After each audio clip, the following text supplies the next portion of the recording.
In this part, I'm going to introduce the work of Dylan Wiliam based on his book, Embedded Formative Assessment. So you can see in my notes page here, this is the link that you can click on. Right? So this is one of his book. The ebook is available in our library. So you can click on this note from me, which explains some parts of the book and also give you further links of the author. So these are the links of Dylan Wiliam. You can find out more from him. And also this is the link in our Hong Kong U Library. And so you can find the ebook there. And this is my copy. You can see some annotations. I will open it later. And this is a shorter guide from me, also introducing some important parts of the book. And here are different extracted parts that you can select and click on it, all extracted from the books. Okay. So this is my PDF file. And if you open this, then you can see the PDF files of the book and also the guide here provided by me. This is also extracted from the introductions of the book. So the book is mainly about formative assessment. So it talks about some basic ideas or principles behind this concept related to our teaching in the classroom. And at the same time, it also provides a lot of relevant examples to mathematics and together with some practical tips or ideas of using those questions or methods in the classroom. So these are very practical tips throughout the book.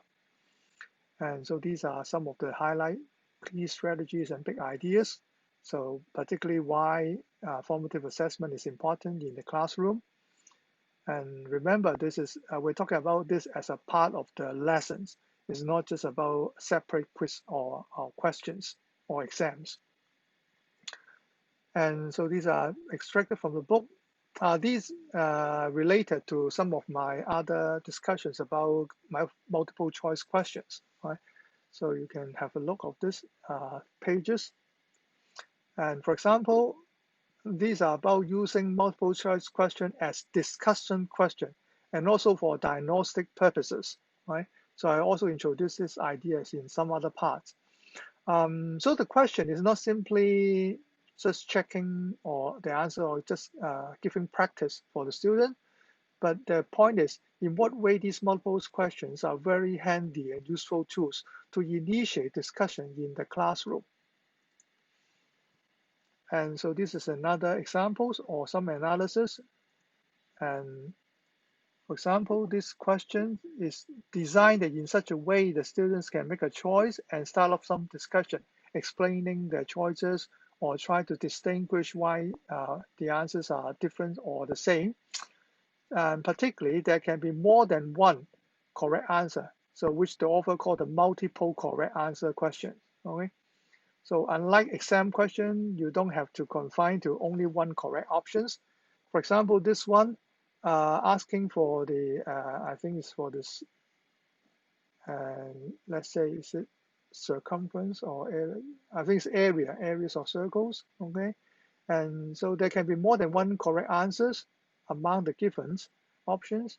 So some students can pick up some correct one easily, but it may also invite other students to pick up another equivalent answer, which may be more difficult.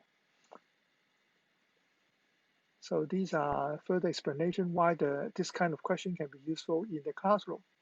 Particularly, it allows students of different understanding or background, right, to work on the same question at the same time, because it provides room for discussions rather than simply checking which one could give the correct answer quickly.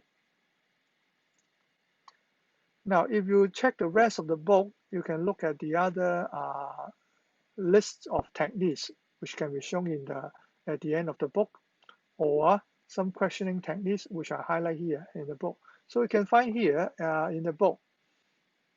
So if you look at the content, okay, so you can see different parts. And then at the end, there are also lists of techniques and references. I'll also include in my highlights here So let's say if you look for MC question for classroom use, then you can see these important tips provided by the author, including some other important techniques like use of mini whiteboard inside the classroom, or simply simple cards for the student to show their answers and then lead to further discussion. And here are some individual examples and items. And then you can go to the end. This is the index page.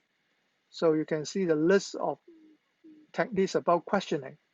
So you can refer to these pages to find out, okay, what does it mean and how they can be useful in the classroom. So these are very good suggestions for developing your questioning techniques.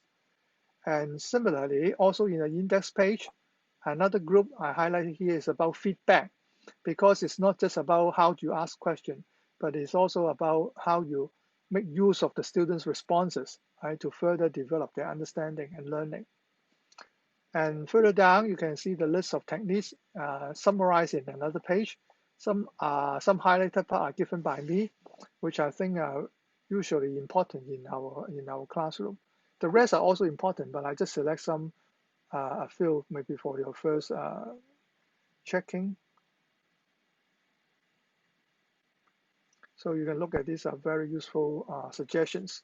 So which is related to many different occasions in our teaching in the classroom.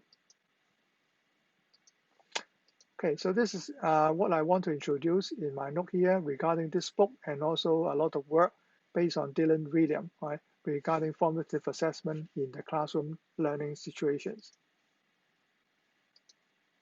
So go back to my web page to find out more links and other resources.